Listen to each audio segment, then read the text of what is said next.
Hi friends, ഇന്ന് ഞാനൊരു egg പ്ലാനുമായിട്ടാണ് വന്നിട്ടുള്ളത്. ബെദിഞ്ചൻ കണ്ടോ. ഇത് വെച്ച് നമുക്കൊന്ന് ബജി ഉണ്ടാക്കണം. എങ്ങനെ നോക്കിയാലോ, നമുക്കൊന്ന് ബജി ഉണ്ടാക്കാം. ഇത് വെച്ചിട്ട് നമുക്കിതൊരു ബജി ഉണ്ടാക്കാം. അപ്പോൾ ഇതിന് കട്ട് ചെയ്തെടുത്തുകൊണ്ട് വരാം. ഇത് നമുക്ക് കട്ട് ചെയ്യാം. കട്ട് ചെയ്യുന്ന എങ്ങനെ നമുക്ക് നോക്കാം. ഇതിൻ്റെ കുറച്ച് തോലൊക്കെ അങ്ങ് കളയണം.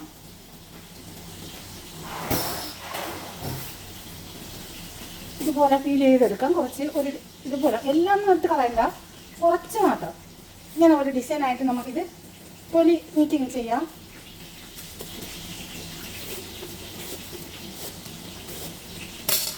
ഇതൊക്കെ ഉണ്ടല്ലോ, ഇതൊക്കെ നമ്മൾ കഴിക്കണം. നമ്മൾ എണ്ണയിൽ ഫ്രൈ ആക്കി കഴിക്കുമ്പോൾ ഒരു പ്രത്യേക ഒരു ടേസ്റ്റാണ്. പക്ഷെ നമുക്ക് അല്ലാത്ത രീതിയിൽ കഴിക്കുമ്പോൾ നമുക്കൊരു കയ്പ്പ് കണക്ക് അനുഭവപ്പെടും. പക്ഷേ ഇത് ഫ്രൈ ആക്കി കഴിച്ചാൽ അങ്ങനെ അത് വരാറില്ല.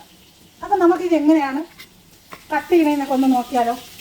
ഓവർ ലോങ് വേണ്ട. ഞാനിത് ഇതുപോലെ 2 പീസാക്കിയിട്ട് ഈ സൈഡൊന്നും ഞാൻ എടുക്കുന്നില്ല.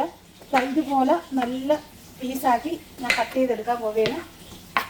നോക്കിക്കാണ്, ഓവർ വലുതും വേണ്ട. ഇതേ സൈസിനുള്ള പീസാണ് ഞാൻ കട്ട് ചെയ്തെടുക്കാൻ പോകണം. കണ്ടോളൂ, ഇങ്ങനെ കട്ട് ചെയ്തെടുത്തിട്ട് നമുക്ക് ബജി ഉണ്ടാക്കാം. ഓവർ വലുത് വേണ്ട കേട്ടോ. ഇതാണ് നമുക്ക് കഴിക്കാൻ നല്ലത്. നമുക്ക് ബജി ഉണ്ടാക്കാം. മാവ് റെഡിയാക്കാം. മാവ് റെഡിയാക്കാൻ എന്താ കണ്ടല്ലോ, ഞാൻ കടല മാവാണ് ഇടാൻ പോകുന്നത്. നിറച്ചിരിക്കുന്നത് ബോട്ടലിനകത്ത്. 2 കപ്പ് കടലമാവ് ഞാൻ ഇതിലോട്ട് ആഡ് ചെയ്ത് കൊടുക്കാൻ പോവുകയാണ്.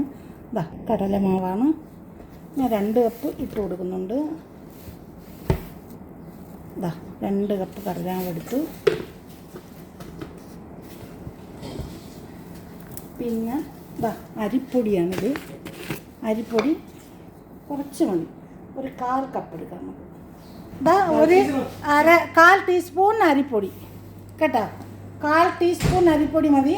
1/4 ടീസ്പൂൺ അരിപ്പൊടി. പിന്നെ നമുക്ക് വേണ്ടതെന്ന് പറഞ്ഞാൽ ആവശ്യത്തിന് ഉപ്പാണ്. പിന്നെ കാശ്മീർ ചില്ലി പൗഡറാണ് ഞാൻ ഇട്ട് കൊടുക്കാൻ പോണത്. കാശ്മീർ ചില്ലി പൗഡർ ചെറിയ 1 ടീസ്പൂൺ ഇട്ട് കൊടുത്തിട്ടുണ്ട്. അതുപോലെ കായപ്പൊടി. കായപ്പൊടി ആവശ്യത്തിന് 1/4 ടീസ്പൂൺ.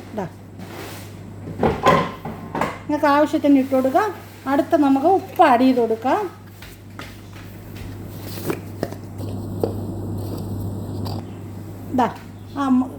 എഗ് പ്ലാന്റിൽ ഉപ്പിട്ടിട്ടുണ്ട്, കുറച്ചേ ആഡ് ചെയ്ത് കൊടുക്കാവൂ.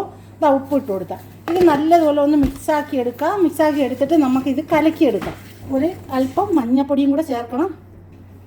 ഒരല്പം മഞ്ഞപ്പൊടിയും കൂടെ ചേർത്തിട്ട് മാവ് നമുക്ക് നല്ലതുപോലെ ഒന്ന് കലക്കിയെടുക്കാം. നല്ലപോലെ ആദ്യം ഒന്ന് മിക്സാക്കണം. മിക്സാക്കിയതിന് ശേഷം നമുക്കിത് കുറച്ച് വെള്ളം ഒഴിച്ച് ഒന്ന് കലക്കിയെടുക്കാം കേട്ടോ.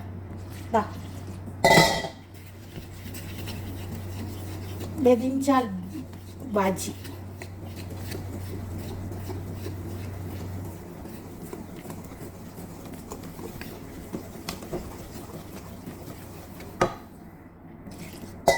ഓവർ കട്ടി ആവരുത്. ഓവർ കട്ടിയായാൽ പിന്നെ അത് എണ്ണയൊക്കെ പിടിക്കും.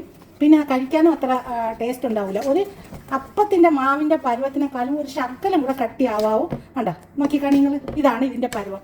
ഓവർ കട്ടിയായിട്ട് ബാറ്റർ മിക്സ് ആക്കരുത് ഏത് സമയം അത് തന്നെ. അപ്പോൾ അതാണ് ഒരു ശ്രദ്ധ കൊടുക്കേണ്ടത്. കണ്ടല്ലോ, ഇവിടെ ബാറ്റർ ഞാൻ തയ്യാറാക്കി എടുത്തിട്ടുണ്ട്. നമുക്കിനി അടുത്തത് ഇതൊന്ന് 5 മിനിറ്റ് റെസ്റ്റ് ചെയ്യാൻ വയ്ക്കുക. അതിനുശേഷം നമുക്കൊന്ന് ഫ്രൈ ആക്കി എടുക്കാം. എഗ് പ്ലാൻ തയ്യാറായിട്ടുണ്ട്. ബാറ്റർ തയ്യാറായിട്ടുണ്ട്. എണ്ണ തയ്യാറായിട്ടുണ്ട്. ഒരു ചട്ടിയിലോട്ട് എണ്ണ ഞാൻ ചൂടാക്കാനായിട്ട് വെച്ചിട്ടുണ്ട്. അത് നമുക്കിത് ചൂടായതിന് ശേഷം അതിലോട്ട് എഗ് പ്ലാൻ ബജി ഉണ്ടാക്കിയെടുക്കാം. ഇനി നമ്മൾ ഉണ്ടാക്കാൻ നേരത്ത് കുറച്ച് വെള്ള എള്ള് ഇതിനകത്തോട്ട് ഞാൻ ആഡ് ചെയ്ത് കൊടുക്കുകയാണ്. കുറച്ച് വെള്ള എള്ളാണ്. വെള്ള എള്ള് ചേർത്ത് കൊടുക്കുമ്പോൾ നല്ല ഒരു ടേസ്റ്റും കാണാനൊരു മൊഞ്ചൊക്കെയാണ്. കണ്ട, വെള്ള എള്ള് നിങ്ങളതിൽ ഉണ്ടെങ്കിൽ ചേർത്ത് കൊടുക്കാം, ഇല്ലെങ്കിൽ പ്രശ്നമില്ല. അപ്പോൾ ഞാൻ കുറച്ച് വെള്ള എള്ള് ഇതിലോട്ട് ആഡ് ചെയ്ത് കൊടുത്തിട്ടുണ്ട്. കണ്ടോ, അത് നിങ്ങൾ എണ്ണയെല്ലാം ചൂടായതിന് ശേഷം ഇതിൽ മുക്കി പൊരിക്കുന്ന ടൈമിൽ മാത്രം നിങ്ങൾ ചേർത്ത് കൊടുത്താൽ മതി. കണ്ടല്ലോ, എല്ലാം ഇവിടെ തയ്യാറായി കിട്ടിയിട്ടുണ്ട്. നമുക്ക് ഇതൊന്ന് ഫ്രൈ ആക്കി എടുക്കാം. ഇതിനകത്തോട്ട് ഞാൻ 5-6 പീസ് ഇട്ട് കൊടുത്തിട്ടുണ്ട്. ഇത് പീസ് ഇട്ട് കൊടുത്തിട്ട് നമുക്ക് ഇതുപോലെ ഓരോന്നോരോന്നായിട്ട് പറക്കി എണ്ണയിലോട്ട് ഇട്ട് കൊടുക്കാം. ബിസ്മില്ലാ.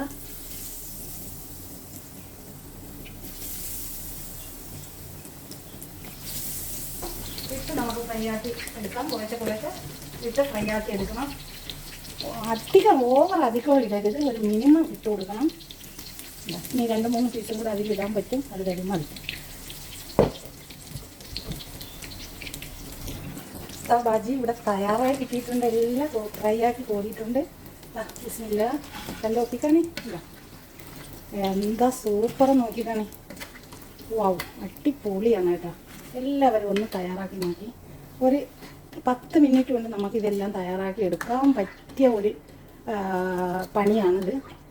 അത്രയും എളുപ്പമാണ്, ഒരു ബുദ്ധിമുട്ടും ആർക്കും ഉണ്ടാവില്ല. എളുപ്പ പണിയാണിത്. ബജി ഇവിടെ തയ്യാറായിട്ടുണ്ട്. നമുക്കിത് സർവ് ചെയ്ത് കൊടുക്കാം. ഞാൻ ഇതുപോലെ ഒരു പ്ലേറ്റ് എടുത്തിട്ടുണ്ട്. ആ പ്ലേറ്റിലോട്ട് ഞാൻ ഒരു ഡിസൈൻ പേപ്പറാണ് വെച്ചിട്ടുള്ളത്. ഒരു ഡിസൈൻ പേപ്പർ വെച്ച് കൊടുക്കാം. നമുക്ക് അത് വെച്ച് കൊടുത്തിട്ടുണ്ട്. സർവ് ചെയ്ത് കൊടുക്കാൻ പോവുകയാണ്. ഇനി ഇതിൽ നിങ്ങൾക്ക് ഏത് ഇഷ്ടപ്പെടുന്ന സോസ് വേണമെങ്കിലും യൂസ് ചെയ്യാം. തൈരായാലും ഞാൻ ഇതിൻ്റെ മധ്യത്തോട്ട് ഒരു ഗ്ലാസ് പോലെ വെച്ച് കൊടുത്തിട്ടുണ്ട്. ഇത് ചില്ലി സോസാണ്, സ്വീറ്റ് ആൻഡ് ചില്ലി സോസാണ് ഞാൻ യൂസ് ആക്കാൻ പോകുന്നത്. അപ്പോൾ സ്വീറ്റ് ചില്ലി സോസ് ഇതിൽ നമുക്ക് വെച്ച് കൊടുക്കാം. മയോനീസ് ആയാലും കുഴപ്പമില്ല, ചില്ലി മയോനീസ് ആയാലും കുഴപ്പമില്ല, തൈരായാലും കുഴപ്പമില്ല. ഏതായാലും നിങ്ങൾക്ക് ഇഷ്ടപ്പെടുന്ന സോസ് നിങ്ങൾക്ക് ഉണ്ടാക്കാം. അല്ലെങ്കിൽ ചട്ടണി, ഗ്രീൻ ചട്ടണി ഉണ്ടാക്കാം. അതൊന്നും ഒരു വിഷയമില്ല, നിങ്ങൾക്ക് ഇഷ്ടപ്പെടണം. നോക്കിക്കാണി സഹോദരങ്ങളെ എങ്ങനെ ഉണ്ടെന്ന്. ബിസ്മില്ല. വാവ്, ആ എള്ളൊക്കെ ഇട്ടുകൊണ്ട് കണ്ട, എള്ളൊക്കെ ഇട്ടപ്പം അല്ല അടിപൊളിയായല്ലോ. കണ്ട, നമുക്ക് ഇതുപോലെ ഒന്ന് സർവ് ചെയ്ത് വെച്ച് കൊടുക്കാം. ഇതൊക്കെ ഒരു 10 മിനിറ്റ് പണിയേ ഉള്ളൂ. പക്ഷേ നമുക്കത് ചെയ്യാൻ മടിയാണ്. ആരും മടിച്ചിരിക്കണ്ട, എല്ലാവരും വേഗം ഒന്ന് ചെയ്ത് നോക്ക്. അപ്പോൾ അത്രയും ടേസ്റ്റി ആയിട്ടുള്ള ഒരു ബജിയാണ്. കണ്ടല്ലോ, ഞാൻ സർവ് ചെയ്ത് കഴിഞ്ഞു. നമ്മളിത് കഴിക്കാൻ തുടങ്ങിയാൽ കഴിച്ചുകൊണ്ടേയിരിക്കും. അപ്പോൾ അത്ര ക്രിസ്പി ആയിട്ടുള്ള ഒരു സാധനമാണ്. എല്ലാവരും ഒന്ന് തയ്യാറാക്കി നോക്കിയിട്ട് ഇതിൻ്റെ ഫീഡ്ബാക്ക് അറിയിക്കണം. സബ്സ്ക്രൈബ് ചെയ്യണം, സപ്പോർട്ട് ചെയ്യണം. ഇഷ്ടപ്പെട്ടാൽ നിങ്ങളെ ഫാമിലിക്കും ഫ്രണ്ട്സിനും കൂടി ഷെയർ ചെയ്തിട്ട് തന്നെ സപ്പോർട്ട് ചെയ്യണം. Thank you for watching.